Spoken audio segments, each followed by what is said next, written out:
Hello guys, this is Abdul Ghafoor with Teaching and Learning. Today lesson 38 part 2. As you know, in my previous lesson I have shared the information about the differences or differentiate between the assessment for learning and assessment of learning.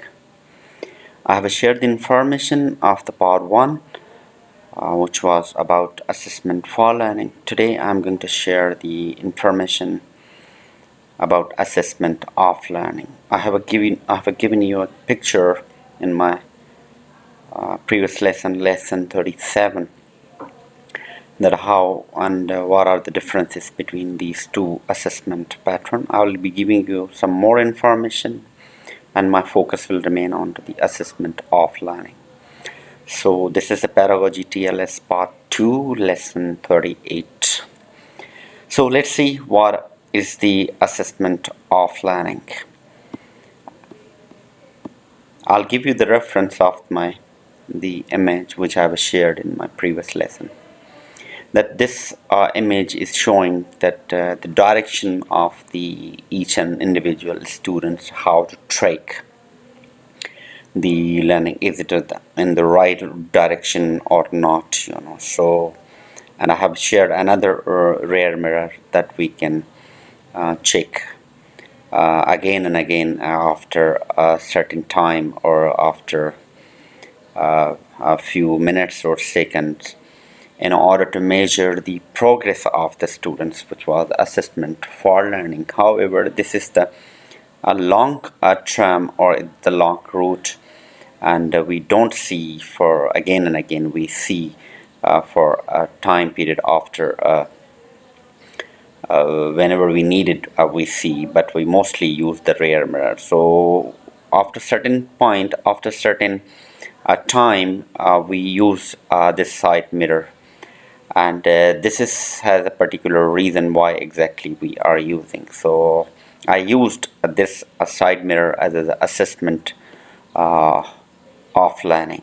What exactly it is, a process of measuring attainment. However, assessment for learning was the process to measure the students' progress. So that was throughout the lesson or throughout the classroom practices.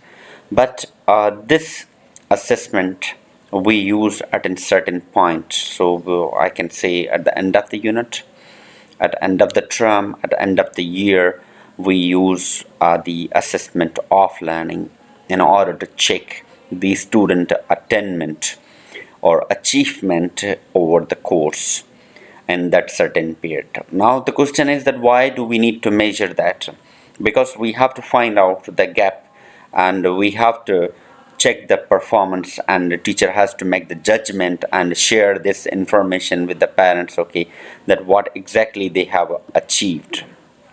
So assessment of learning requires the collection and interpretation of information about students' accomplishment and important circular areas or subjects, that what they have achieved and what they have missed. For example, if you are teaching standards of the science, you have to assess at the end of the unit that either they have achieved or not. So you have to compare the data, and you have to check the results, and you can see that the strength and weakness of the students, by measuring or comparing these students. So again, another definition we can say, a process of gathering data to better understand. So this attainment is based on data, or you can say not you can say, it is a summative assessment which identify the strength and weaknesses. So this assessment is a performance or judgment is based on data mostly.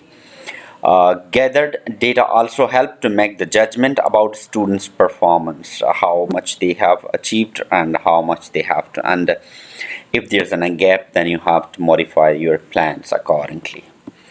Another step we're going to move, that assessment. What is the purpose of this assessment of learning? The purpose of assessment that typically comes at the end of a course or unit or instruction is to determine the extent to which the instructional goals have been achieved. As I mentioned, that for each a subject course. While you are teaching standards, you have to assess these standards and evaluate that how many standards they have to, in which standards the students are good and which standards they are weak, and you have to make the judgment as a teacher. And for the rest of the assessment, they need to, which will be considered the areas of improvement, and you have to plan accordingly.